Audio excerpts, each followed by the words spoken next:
Hello guys welcome to my mini blog हर हर महादेव। मु जानिबारे आपण समस्ते बहुत ही भल थे मु भी ठीक ठाक अच्छी। ये बो काटी दौरान आलू जेहेतु आम आज रुटी को आलू भजा करूँ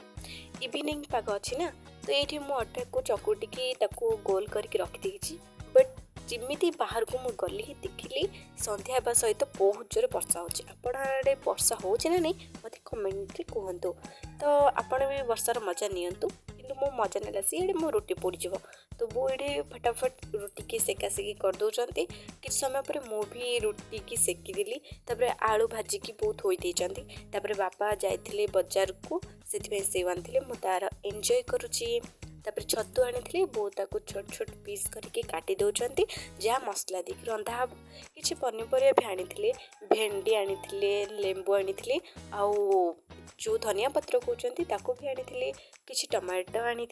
जदि मो ब्लॉग तुम को भल लगे तो लाइक कमेंट शेयर करने को मोटे भी भूलें। रखुची देखा नेक्स्ट ब्लॉग रे हर हर महादेव।